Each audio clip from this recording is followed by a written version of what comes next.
Hey everyone, welcome to another episode of No Title Needed, coming to you from the beautiful Feinstein's Cabaret here at the Hotel Carmichael in Carmel, Indiana, USA. I am Cynthia Collins. And I'm Scott Osborne.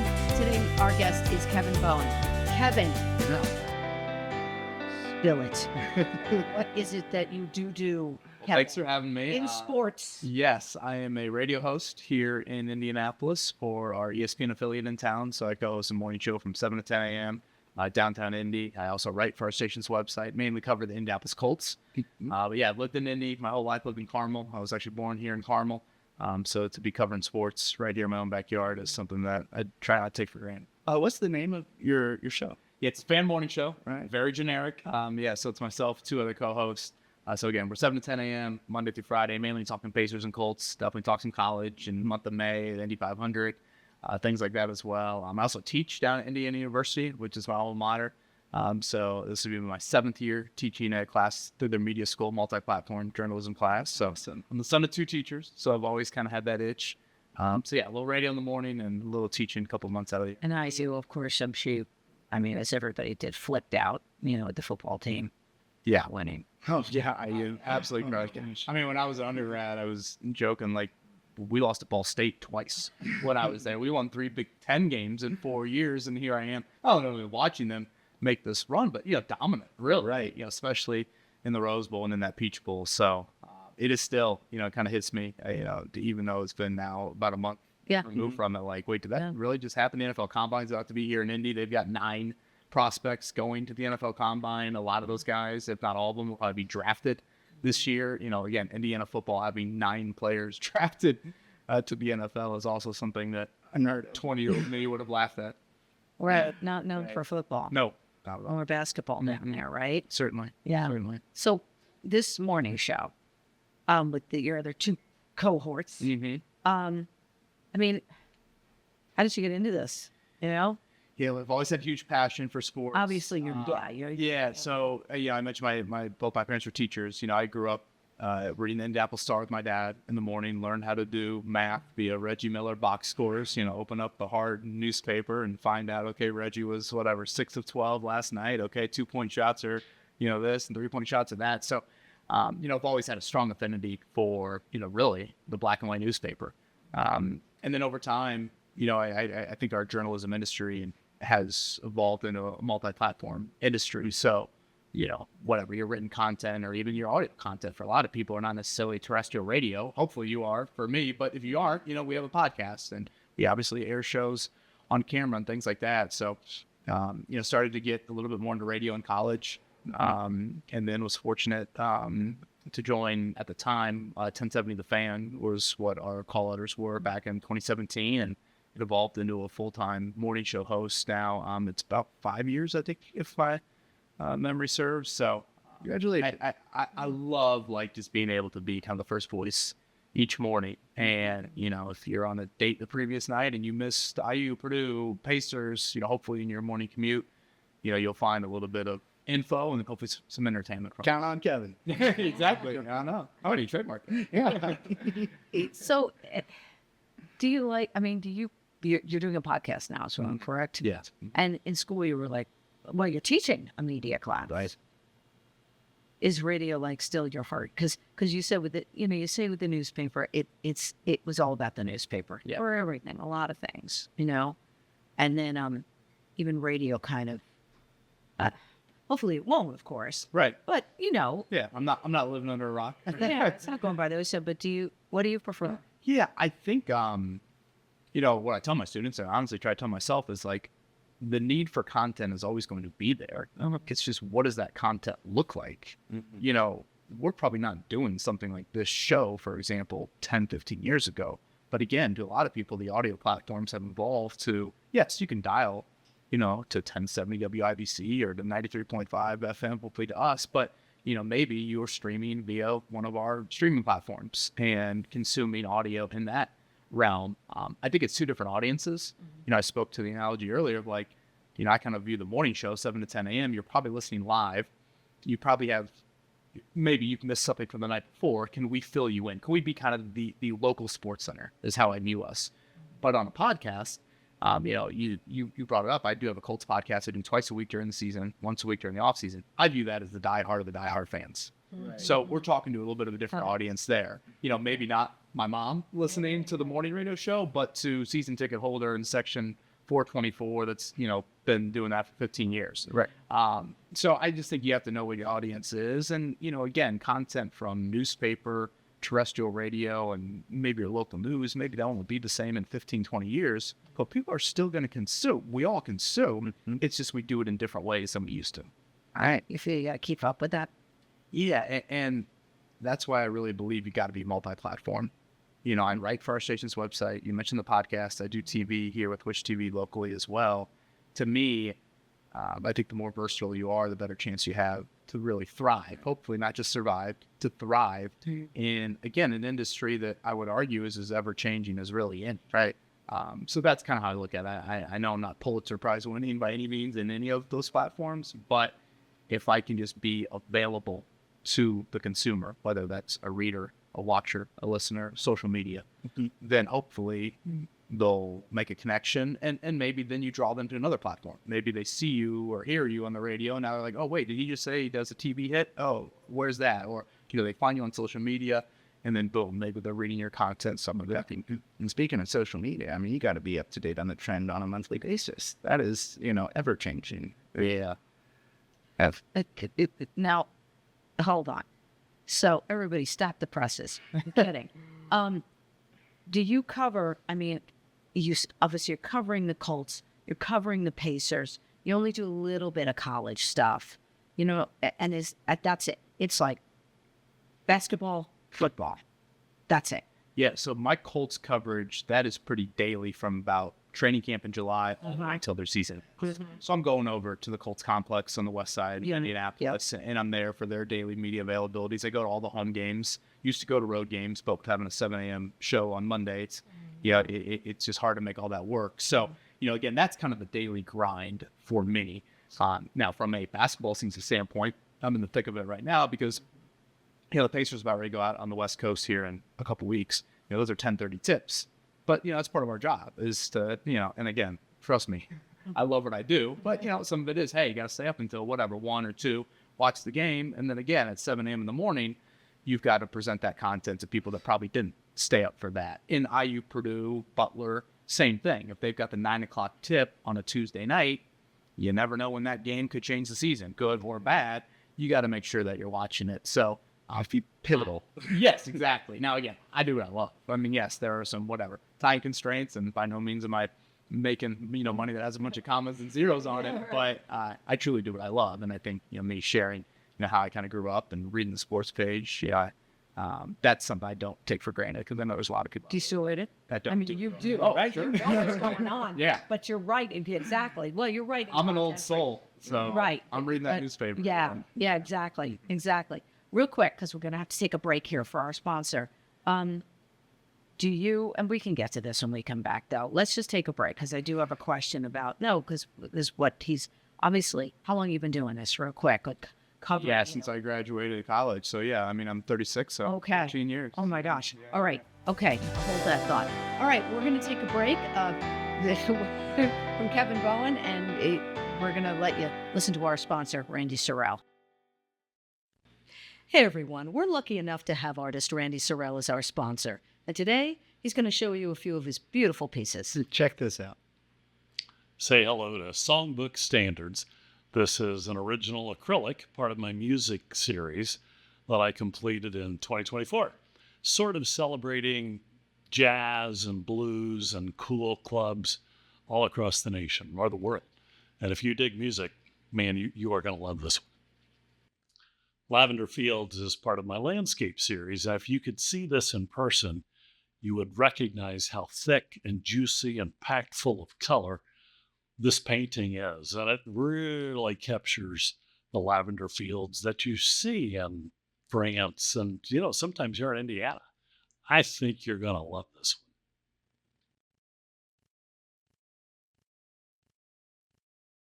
When we are back, no title needed, with our guest, Kevin Bowen. Kevin, you are in the thick of the sports world here.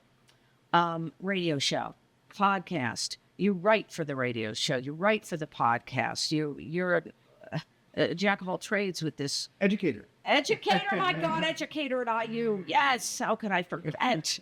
Come from 2 teachers, a Carmel native. Mm-hmm. Yeah. Yeah, right. Yeah. Carmel Public Schools. I went to Cathedral for Yeah. high school, so I know these parts. Maybe not this, but I know these parts all very, new. very fondly. Yeah. You were on the break. You were talking about this yeah. portal thing. Go. So obviously a hot button topic now, the portal. So many young players moving around. Can you tell us a little bit about your thoughts on it? It's a wild, wild west. You know, it's funny, we have on college coaches throughout the year, and when you ask them about that, they very quickly remind you this is no longer college athletics. I mean, it is glorified pro sports. So, you know, in our little bubble, I find it very interesting because the IU football national championship, Kurt Signetti having as quick of success as he had does not happen without the portal. And Kurt Signetti said as much. You know, the James Madison kids that were eligible right away, again, that doesn't happen, 5 years ago, let alone 10, 15 years ago. You know, most of my generation probably is all for it. I'm a little torn, to be honest with you. I don't know. Maybe I'm naive, but I think there's an amateurism to college sports that can be very healthy, and I think that's gone. So what I would ask for is just some guardrails. I've made the analogy before. It feels like we're on a Texas rural highway. I'm not asking for Carmel roundabouts, but just something a little bit there to whether it's the need to collectively bargain the athletes to the schools. You know, maybe some of these contracts become multiple year contracts so the fan base gets to know some of their players a little bit more. You know, if you asked an IU football fan right now, hey, what's your roster look like for next season? They'd be hard pressed to name the players coming back from last year's team because you just don't know who's got eligibility, who stayed, who left, who did you portal over. You know, Fernando Mendoza's little brother was thought to be the new quarterback, and then all of a sudden they portal over him. Yeah, where's he going? And he's going to Georgia Tech now. That's it. And so again, it's just all part of it. Now there's a beauty in it. Obviously, you can very quickly turn things around, but I would just like to see some guardrails. 1,000% college athletes should benefit financially, but I think. What about the situation of players coming back into college athletics after playing in college, leaving for another opportunity, and then returning? Yeah, I'm definitely anti that. I mean, if you have pursued a professional job, whether it happened a lot of college basketball, then that should be it. I think you have to know there are consequences for those actions. Now, again, the transferring throughout, college basketball, college football, I am fine with that. Some people, probably would like the old rule if you sit out a year, but I understand there are circumstances and there are reasons. So I'm not maybe as married to that, but again, can you collectively bargain this somehow to where a decent amount of what you have? The Purdue basketball story right now, that is rare. We're not going to have that anymore of 3 Indiana high school kids all going to Purdue, staying there for 4 years. In Trey Kaufman-Wren's case, he redshirted as a freshman, and now they might, get on a great run here. So, that is the anomaly. And so I would just like to see a little bit more. And that's the heart, too. That's the heart. I want to be on, Don't you think that the way it sounds to me is with these kids in school, and they're kids, they're in college, unless they're keeping them to fake that they're going to grad school or something and keeping them on the team when they're 24, 25 years old. I don't know if that's happening, but I'm sure it does. Yeah. Okay. Yeah. So there's a loyalty factor that you just said with those Purdue kids. They stayed. There's 3 of them. There's something about loyalty, to your team, to your school, wearing that jersey, and how if all this hopping around is happening, like you said, who the hell is going to know who's on any of the teams? Who's going to get to know these kids? You want to get to know you want to get to know the players because you're going to see them play. Right. And also, how is that team with all this hopping around? How are they gelling? Yeah. How are they getting a groove? How are they getting into the groove? How? Yeah, I think you have to find kind of a happy medium because, again, if you're a first-year head coach and you're taking over, you're going to want to try to bring either some of your own, like we made the Kurt Signetti analogy earlier, but at the same time, I also feel like there should be more of a semblance of consistency. Loyalty is the word that you use. And I try to not be too married to the heart that we just brought up earlier of like, I understand college sports is a major business and I don't want to ignore that. And, you know, I'd be, again, naive to think that it's not. So there should be a revenue share that these players are getting some cut of the pie. But again, can you find a little bit more of a balance to that where maybe you are, let's say in your 4 years of college, you're allowed to transfer twice, once, you know, something along those lines. Because you've got kids at a lot of schools that have transferred 2, 3, maybe even 4 times. Like, let's go get the payday. And I get it. Like, I understand. I get the money wise, and you have to put your feet. I get Right. that. Money talks. Sure. It's very hard to turn down Right. a big But then it looks chunk like minor of leagues. money. Well, But and how? again, But again, there's an how- amateurism aspect. And I think it's something we're going to But it is. They are amateurs. Right. And as we approach March Madness, I think one thing we'll lose is that story. What the gravitational pull to March Madness on an annual basis is who is Cinderella. And I think Cinderella is going to die. You know, when you saw last year in the tournament, in the men's tournament, for example, the one double-digit seed was Arkansas that had advanced, and they were coached by John Calipari, who was the furthest thing from Cinderella, and they had a big budget.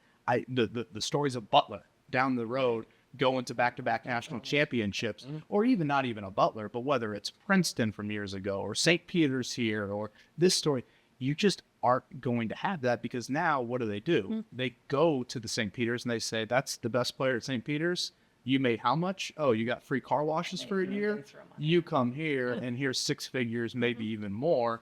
And now Cinderella is really dead. It's hard to turn that money. It's hard to turn. Well, and let's just be honest. Not, you know, again, people are coming from all different types of backgrounds. So what that money can do for you, for your family, and it can be life changing. And not everyone's going to go play pro sports at a very high level. So again, that's where I'm torn because I understand that aspect to it. It's just, can we find a happy medium? Can we create some guardrails? Yeah, Can you're it saying not be the you're Wild saying Wild you West? can't. Yeah, what you're saying is let's have some rules here. Because we have pro sports and there are rules. There's hard salary caps. There's parity. Whereas right now it seems to be a very Like you capitalist. said, the Wild West. I was going to go here. They're transferring 4 or 5 times. To me, in my mind, that's ridiculous to me, ludicrous. Where do you learn how to, like I said, gel with your team and learn that quarterback and that you have to have that mindset together to for those plays. My first time my heart broke was when Peyton went to Denver, and it's like it's always been changing ever since. Yeah. But yeah, I mean, you almost need an orientation with your fans every year now to be like, oh, here's the meet and greet. These are the players that have come here in the last year, and this is who you're going to watch. yeah. Let me ask you now about the pro guys, and we're gonna wrap it up here pretty soon. But you're pretty happy with the Colts. You're real deep now, you know, thick of what's happening. You go to the practices, right? Yeah. Go to all the games, home games. You know, how is that? It's got to be. Now, I'm not into that, though. I do appreciate what people do, I was just and I appreciate adding me. good games. Good game. I appreciate a good game. I appreciate athlete. You know, I appreciate what everyone does. They work hard. How's that energy? You know, how's the energy when you go down there to practice, or you know what I mean? Because you're in there. You're Yeah. sitting in the stands watching. I mean, one thing I do love is when they have training camp at Grand Park here in Westfield. I think it's an awesome atmosphere. Unfortunately, I don't think it's going to continue past next year. I think they're going to bring them back to their complex. So I think that's really cool. I went out there for opening week the last 3 years. Yeah. Yeah, it's a fun event. Yeah, and very up close and personal. Uh-huh. You know, as far as the team, I mean, they're in one of their longest playoff droughts in quite some time. You know, it's a 5-year playoff drought. Haven't won the division in 11 years. You know, when you think about the Pacers run or even the Fevers run last year, it's unbelievable when you see when a professional sports team in town, you know, because not IU Purdue split, when they can make a run like that, what it does. I mean, I don't know. What a fever. I mean- felt it. Now, I know I live it. And I watched some I felt fever it. games because I get, you know, I was Right. like, oh my God, women's basketball is so exciting. Yes. We even went to a game. And, you know, it's a very underdog story, both the Fever and the Pacers. The Fever, all the injuries, and the Pacers, no one really thought they were coming. So, you know, I think it's just time for the Colts to kind of get back to some of that and what that can do for your city. It's kind of crazy to think Lucas Oil Stadium has had swim trials since they last had a home playoff game. You know, you got to go back to January 2015. So, you know, I think that aspect is the big question moving forward is when can you get back there? And, you know, it's a division, the AFC South, that's been pretty open. You've had a lot of teams win it since the Colts had last won it. So I think that's the biggest question for the franchise as we move into the, you know, back of the 2020s, if you will. We have to wrap this up. I enjoyed it. Thank you. You are a font of sports information. Thank you. And it sounds like like you said, you really love it. And that's important too. You can always tell when someone's It comes passionate. off, right? Yeah, comes off, and it makes people want to listen to you. Lucky to do what I love. You know, So even thank if they're not, into what you're into, it makes it interesting. you. Thank you. You know what I mean? It broadens people's minds, which is great. Which is, I always need that. Okay, thank you so much for joining us. No title needed. And come on over to Feinstein's and see a great cabaret. There's a slew of entertainment over here almost every night. Great mixologist. Oh my God, the mixologists are to die for. And you get yourself a little nosh and see some great entertainment in a beautiful atmosphere. I am Cynthia Collins. Matt and Scott Osborne. We are your co-hosts, and we'll be your co-hosts next time too. And we'll see you next time. See you next time. All right, toodaloo.